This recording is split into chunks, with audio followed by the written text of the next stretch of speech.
One of the most challenging parts of organizational life is attending meetings. And oftentimes, I have found in my own consulting practice that organizations have difficulty dealing with this issue because we're not taught this in our normal educational process. So this tool, the Tell-Sell model, is a great opportunity to help people understand how to make meetings more efficient, the decision makers identified properly, and the contributions that everybody can make. This work actually was developed in the 1950s by Tannenbaum and Schmidt, and it goes something like this. First off, we want to make sure that everyone understands what their role, who the decision maker is, and the purpose of the meeting, and the type of decision mode that the decision maker is in. Now, as you look at the diagram, you will notice that everything going from tell up to, but not including join, is I am the decision maker. And let me walk through these very quickly so you have a sense of what that looks like. In the tell mode, I'm the decision maker, and it's my responsibility as a decision maker to help you understand what the decision is and the rationale for the decision. As someone who is attending the meeting, my job as an attender is to make sure I understand what that decision is. I don't have to like it, but I have to understand it. In the tell or sell mode, the decision maker's job is to actually get buy-in from the participants in the meeting by selling them, convincing them that it's the right decision, what are the criteria, what are the factors that I used in making that decision, and hopefully I am selling you on the idea.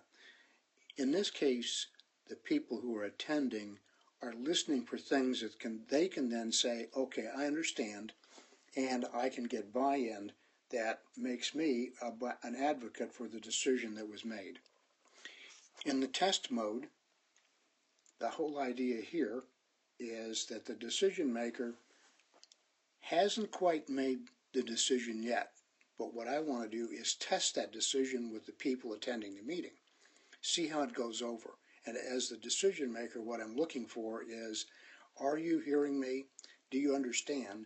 And does my argument in favor of the decision that I am proposing make sense? In other words, does it pass your test? And this is a great opportunity, as you can see, as a participant, as you move further to the left in this little diagram, the greater the opportunity is for participation. In the next mode, the consult mode, the decision maker has basically said, I really respect your expertise and your experience, and I need your contribution to help me form that decision. And therefore, when I lay out what the purpose of the decision is, and what are some of the parameters and the obstacles that we're going to face in making such a decision, I'm looking for your wise consultation to help me in forming that decision.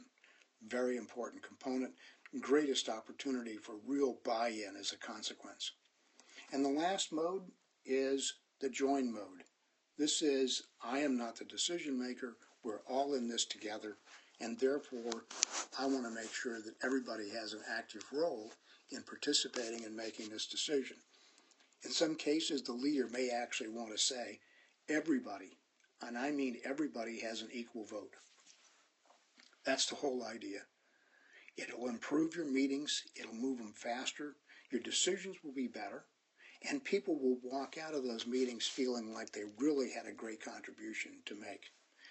Now let's turn to the next page. What we've done here is we've laid out a sample outline of an agenda for you. Why is that important? Because if you put in writing what it is, the purpose of the meeting, in other words, why are we here,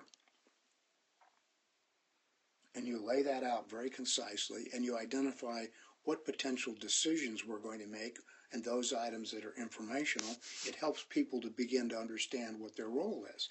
And as you go through the agenda, for example, it says this item is the inform mode. So my job as a leader is to make sure that you understand that this is information that I want you to see and hear. As we move on down through the agenda, you will see that we will open up the opportunity to establish a time for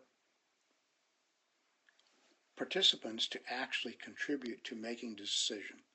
And that's where the mode and who is in charge, who's the decision maker, and the mode, as you can see, T is for tell, S is for sell, test, consult, and join, identifies for the participants very clearly what their roles are going to be. So, what happens? Set expectations, you define the roles, you establish the mode of the decision maker, you design an agenda that provides clarity and makes the meeting more efficient, and guess what? As a consequence of that, the outcomes are better and higher quality decisions. I hope these are helpful, and I hope you will use them wherever you can. My experience in my own consulting practice is those organizations that have adopted this tool find great value in it. Enjoy and take full advantage of it.